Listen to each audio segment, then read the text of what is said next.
सम्मानीय मंच और दिया फाउंडेशन तथा आप सभी का बहुत बहुत आभार कि आपने आज यहाँ पे मौका दिया आपके बीच खड़े होके कुछ बातें करने का।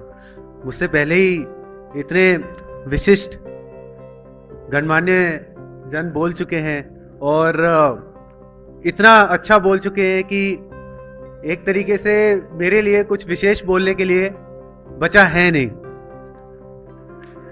फिर भी चूंकि अब आपके बीच में आया हूं तो कुछ 2-3 बातें मैं आपको जरूर बता के जाना चाहूंगा। और ये बातें मुझे पता है आप सभी यूपीएससी की तैयारी कर रहे हैं, आईएएस बनने की तैयारी कर रहे हैं।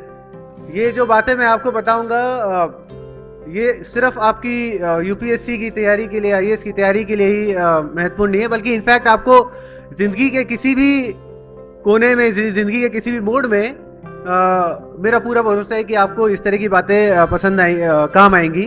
तथा अभी आपको जो इंट्रोडक्शन दिया है इन्होंने कि पहले आईआईटी के अंदर टॉपर रहे, फिर आईआईएम के अंदर टॉपर रहे, फिर यूपीएससी के अंदर टॉपर रहे, ये जो बातें मैं आपको बताने जा रहा हूँ ये मैंने मेरी ये सफलताओं से नहीं सीखी है, बल्कि इन सफलताओं के पीछे जो मेरी विफलताएं रही थी, जिनके बारे में जो है यदि मैं चर्चा करने लग जाऊं तो शाम हो जाए, तो उन विफलताओं से मैंने ये बातें सीखी हैं।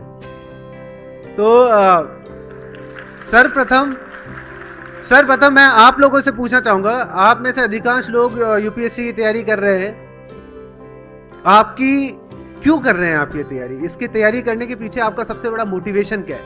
कोई बता सकता है आप में से मुझे? कोई भी बताओ, जोर से चिल्ला के बोलना, पीछे से बोलो तो। वेरी गुड, समाज के लिए आपको कुछ करना है। और पावर, वेरी गुड, रेस्पेक्ट। और बताओ आप यूपीएससी की पढ़ाई क्यों कर रहे हो? आप सबसे बड़ा मोटिवेशन क्या है आपका? समाज सेवा और जस्टिस। कोई ये भी बोल दो कि आईएएस बनना भी मोटिवेशन है, आईएएस बनने के लिए भी कर रहा हूं। मैं आपको एक बात बताऊं, सबसे बड़ा मोटिवेशन कोई होता है यदि आप में से कोई भी व्यक्ति खड़ा होकर ये कहे कि मैं यूपीएससी की तैयारी सर इसलिए कर रहा हूं क्योंकि मेरे को पढ़ाई करना अच्छा लगता है। यदि कोई भी एक व्यक्ति जो है ये उठ के कहे तो मैं उससे यही कहूंगा कि बेटा सबसे बड़ा, सबसे तगड़ा मोटिवेशन, सबसे अच्छा मोटिवेशन आपका ही है। और आपको फिर यहाँ पे इस रूम में बैठने की, इस ऑडिटोरियम में बैठने की, दूसरे लोगों से मोटिवेशन लेने की आपको जरूरत नहीं है। आप जिंदगी में कुछ भी करें, आप हर्षवर्धन सर को लें, जब इन्होंने जो है सोचा होगा कि जो है पोलियो के ऊपर इन्होंने काम करना चालू किया होगा, या पब्लिक सर्विस में इन्होंने काम करना चालू किया होगा, तो क्या ये सोच के किया होगा कि मेरे को एक दिन साइंस एंड टेक मिनिस्टर बनना है इंडिया का? नहीं। आप यदि जो है आज की तारीख में अपन देखें, आप विराट कोहली को यदि देखें तो विराट कोहली जब 8 साल की उम्र में, जब भरी दोपहरी में, गर्मी में जब जाता होगा क्रिकेट खेलने के लिए, तो क्या वो ये सोच के जाता होगा कि एक दिन जो है मेरे को वर्ल्ड का बेस्ट बैट्समैन बनना है, ये करना है, वो करना है? नहीं। सचिन तेंदुलकर ने भी जब क्रिकेट खेलना चालू किया था, आज सचिन तेंदुलकर इस हाइट पे पहुंचे, इतनी सफलता के शिखर पे पहुंचे, वो इसलिए नहीं पहुंचे कि वो वहां सफलता के शिखर पे पहुंचना चाहते थे, वो इसलिए पहुंचे क्योंकि उनको वो जर्नी अच्छी लगती थी, कि उनको बैटिंग करना अच्छा लगता था। विराट कोहली को बैटिंग करना अच्छा लगता था, इसलिए आज वो है। हर्षवर्धन सर को पब्लिक सर्विस अच्छी लगती थी, इसलिए वो धीरे धीरे करते करते वो वहां पर हैं।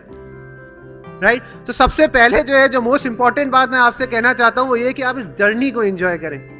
आप जीवन में कोई भी काम करें, आपको गाना बजाना है, आप गाना गाना है, आप गाना गाएं, आपकी कोई भी चीज, आपको कुछ भी करना है, आप उस चीज को यदि एंजॉय करने लग जाएंगे, बिना ये सोचे कि इसका फल क्या रहेगा, कि क्या इसका रिजल्ट रहेगा, उस चीज को भूल के आप यदि जो है सिर्फ उस प्रोसेस को एंजॉय करने लग जाएंगे, तो आप जो है सफलताएं अपने आप आती चली जाएंगी, अपने आप आती चली जाएंगी। मैं आपको हालांकि जो है मंच पे जिस तरह की हस्तियां बैठी हैं उनके आगे मैं कुछ भी नहीं हूं, किंतु फिर भी मैं आपको जैसे अपने जीवन से यदि बताऊं छोटी छोटी चीजें। लोग एमबीए करने जाते हैं, एमबीए करने क्यों जाते हैं? अच्छी नौकरी के लिए। बट एमबीए जाके आपको क्या करना होता है? पढ़ाई करनी होती है। मैं एमबीए जो है किसी नौकरी के लिए नहीं गया था। मैं एमबीए गया था क्योंकि जो है आईआईटी के अंदर मैंने इतना बुरा किया था कि मुझे अपना जो है एक सॉर्ट ऑफ प्रायश्चित करना था, कि मैं पढ़ने के लिए गया था एमबीए में।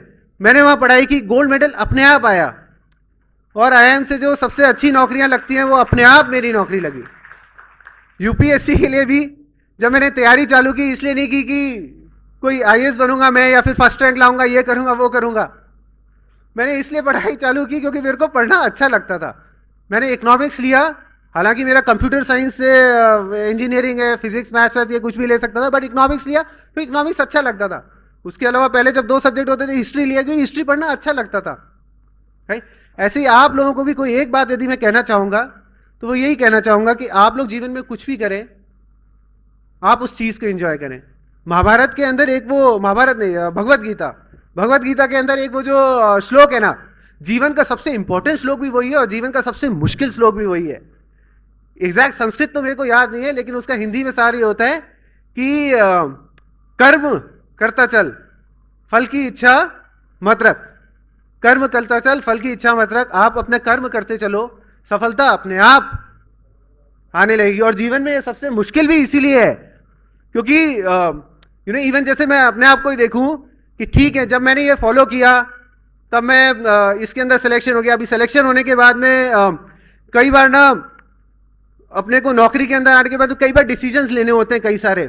तो ऐसे ही मैं बैठा हुआ था सर, एसडीओ कोर्ट के अंदर जो जमीन वमीन की जो फाइलें होती है, कोई एक केस था, उसका निर्णय मैं कर रहा था। निर्णय करते करते मेरे को लगा कि देखो, मैं जितने भी डिसीजन लेता हूँ बोनाफाइड तरीके से लेता हूँ, लेकिन निर्णय करते हुए मेरे को लगा कि यार मैंने यदि ये डिसीजन कर लिया तो इसका हो सकता है ये परिणाम हो, ये परिणाम हो, फिर ये होगा, फिर ये होगा, ये होगा। कई बार इस तरह की भावनाएं आ जाती हैं। उस समय आप यकीन नहीं करेंगे, मेरे जो कोर्ट के रीडर हैं, रीडर यानी कि जो आपके एलडीसी यूडीसी होते हैं, उन्होंने मेरे को, भंवर जी है उनका नाम, तो भंवर जी ने मेरे को कहा कि सर, महाभारत के युद्ध में जब अर्जुन एक बार बैठ गया था कि जो है मैं किनको मार रहा हूँ, ये सब मेरे ही जो है भाई हैं, मेरे ही जो है रिश्तेदार हैं, इनके साथ मैंने बचपन बिताया है, तो भगवान कृष्ण ने उनको एक ही बात कही थी कि अर्जुन तू गांडीव चलाए रख, तू गांडीव चलाए रख। तो जीवन भर आप इस बात को ध्यान रखना, कभी आप फल की चिंता मत करना। आप जो करना है आपको करो, आप पूरा दिल लगा के करो, अपने आप जो है सफलता आपकी आती रहेगी। और दूसरी चीज जो मैं आपसे कहना चाहूंगा, बहुत ही संक्षेप में कहना चाहूंगा कि अगेन, आपको क्या लगता है कि आप ये जो यूपीएससी की परीक्षा दे रहे हो, इसमें आपके कंपटीटर कितने हैं? कितने लोगों के साथ में आप कंपीट कर रहे हो? हाँ, 1 लाख, 2 लाख, 5 लाख, 10 लाख? हाँ, एग्जैक्टली। और ये बात सिर्फ आपकी यूपीएससी की तैयारी है, किसी और के लिए नहीं। जीवन भर आप बस एक बात को ध्यान रखना कि आप सिर्फ अपने आप से कंपीट करते हो, कि हर रोज उठ के आपको सिर्फ अपने आप को बेहतर बनाना है। आपकी सारी की सारी, शुरू से जो है इस पूरे प्रोग्राम की यही थीम रही है कि let positivity in and keep negativity out.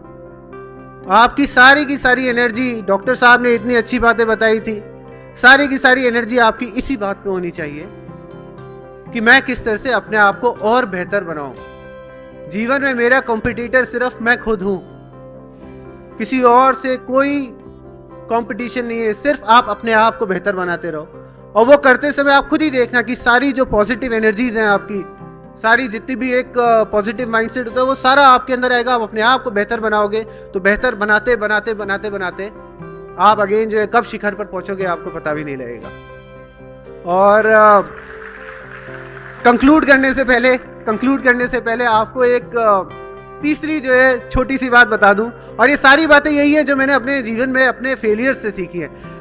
तीसरी बात मैं आपको बता दूं कि चाहे ये आपकी तैयारी वाली स्टेज हो, चाहे जीवन में आप आगे कुछ भी कर रहे हो, सबसे महत्वपूर्ण चीज जो होती है, सबसे इंपॉर्टेंट चीज होती है, वो होती है करेज रखना, हिम्मत रखना। क्योंकि जीवन ना कभी भी ऐसे नहीं चलता जैसे अपनी जो हाईवेज होती है एकदम स्ट्रेट। जीवन यूं यूं यूं यूं हमेशा चलता रहेगा। और जब मैं कहता हूं कि करेज रखना, तो जनरली मेरा अभिप्राय ये नहीं है कि जब आप जब आप फेल हो जाओ या जब आप अपने जीवन के निम्न स्तर पर हो, उस समय अपने आप को हिम्मत रख के जो है फिर से जो है चलते रहना, ये बहुत जरूरी है। ये बहुत मुश्किल भी है कि जब आप एकदम जो है ऐसी स्थिति में हो, जब आपको कुछ समझ में नहीं आ रहा हो कि क्या होने वाला है, क्या होगा, मैं कैसे आगे बढ़ूंगा या बढ़ूंगी, उस समय अपने आप को हिम्मत रख के धीरे धीरे आगे बढ़ते रहना, वो बहुत जरूरी है। लेकिन उससे भी ज्यादा जरूरी है आप जो है, आपके अंदर इतनी करेज होनी चाहिए, इतनी हिम्मत होनी चाहिए कि आप अपनी गलतियां स्वीकार कर सको। क्योंकि यदि एक ये चीज अपने पास में नहीं रहती कि अपनी गलतियां खुद स्वीकार कर सके, तो अपने अंदर अहंकार आ जाता है। अपने अंदर अहंकार आ जाता है। हर व्यक्ति को ये लगता है कि बॉस, मैं जो कह रहा हूं या मैं जो कर रहा हूं वही सबसे अच्छा है, कि मैं जो आंसर लिखकर आया हूं वही सबसे अच्छे आंसर है, कि मैं जो स्पीच दे रहा हूं वही सबसे अच्छी स्पीच है, मैं जो गुरु मंत्र दे रहा हूं वही सबसे अच्छा गुरु मंत्र है। हर व्यक्ति को ये लगता है। It is but natural. लेकिन हमारे अंदर इतनी करेज होनी चाहिए कि हम एक्सेप्ट कर सकें, सबसे पहले अपने आप की, अपनी खुद की नजरों में एक्सेप्ट कर सके कि नहीं, मैं गलत था, और उसके बाद पूरी दुनिया के सामने एक्सेप्ट कर सके कि मैं गलत था। क्योंकि जब तक आप ये एक्सेप्ट नहीं करोगे कि आप गलत थे, तब तक आप सही राह पर चल नहीं पाओगे। तो यदि आज के इस दिन से मेरी तरफ से आपको ये 3 चीजें लेना चाहे जीवन भर के लिए, तो आप यही 3 चीजें लीजिएगा कि आप जो भी चीज कर रहे हैं उसके पीछे पूरे पैशन से कीजिए, पूरा एंजॉय करते हुए कीजिए, जो आपके दिल से आवाज आए वो कीजिए, फल की चिंता मत कीजिएगा। सेकेंड चीज कि आप हमेशा अपने आप को बेहतर करने की कोशिश करते रहें। और तीसरी चीज, हमेशा इतनी करेज रखें, चाहे आप किसी भी पद पर पहुंच जाएं, कि आप स्वीकार कर सके कि हाँ, मैंने गलती की थी। आप ये 3 चीजों को आप फॉलो करते हैं तो जीवन में आप बहुत आगे जाएंगे। और यहाँ मंच पे जो उपस्थित लोग हैं, मैं हूँ, हम सबसे बहुत आगे जाएंगे। आने वाले टाइम में आपका बहुत नाम सुनेंगे। आप अपने जो है घर वालों को प्राउड करेंगे, अपना जीवन जो है संवारेंगे, अपने गांव का, अपने समाज का, अपने देश को, सबको आप आगे ले जाएंगे। और सबको आपसे यही उम्मीदें हैं। बहुत बहुत नमन आपका। Thank you very much.